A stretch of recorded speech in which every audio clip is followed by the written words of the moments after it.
Hi all, Brad Wright here from the Single Malt Whisky Club, and this month we are revisiting the Springbank Distillery and trying their non-peated brand, the Hazelburn.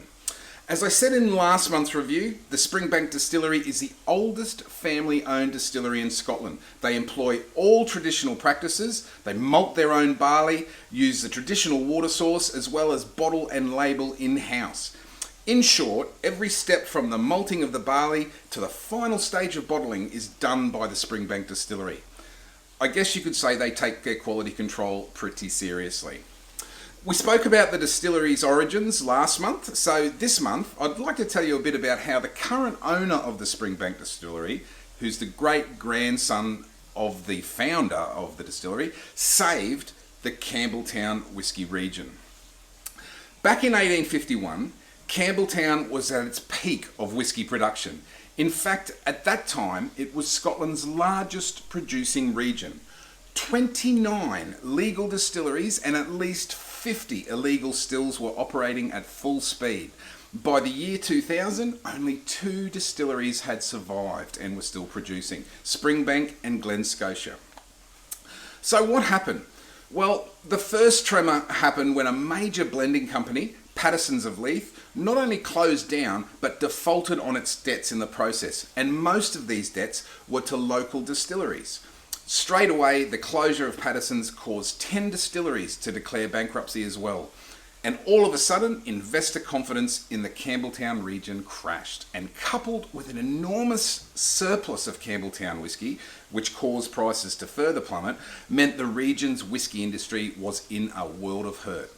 Now, if that wasn't enough, shortly after this, the start of World War I caused massive disruptions in international markets, as well as a lean supply of barley. The end of the war saw the rise of the temperance movement and the subsequent American Prohibition, which virtually eliminated a huge market for Scottish whisky. And as if all this wasn't enough, around this time, some very dodgy Campbelltown spirit made its way to a blender, and suddenly the reputation of the Campbelltown region was in tatters.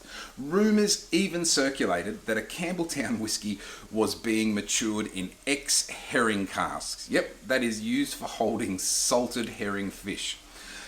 This was very much almost the final nail in the coffin for the region.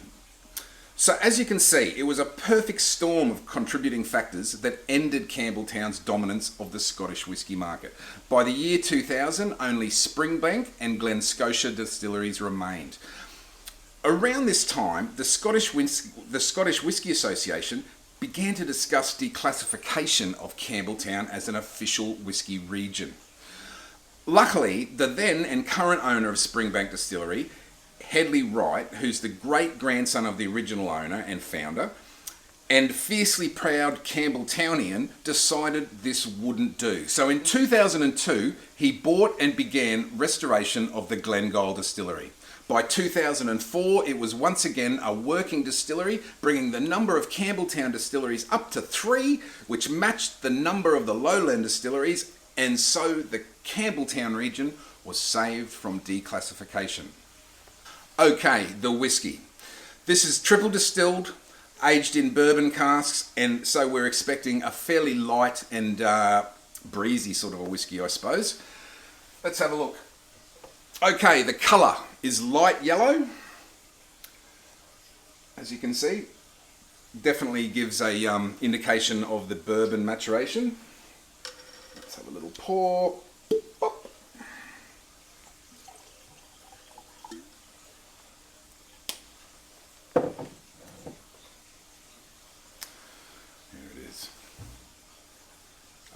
Once again, there's that colour, that sort of light, not quite a straw colour, a bit more yellow than straw. On the nose, apples, pears, fresh cut grass, floral notes, and there's like a sort of a top layer of peppermint lollies there even. On the palate, yum. Apple pie, vanilla, honey, and licorice humbugs. Yum. Lovely, light, oily mouthfeel. And the finish, oh, it's lovely and sweet. There's subtle spices there. It's a taste, not a real spiciness. It's not a spicy sensation. And vanilla, lots of vanilla. It's smooth. Oh, that finish is just smooth, fruity, creamy, and it's utterly chewable. It's just delicious.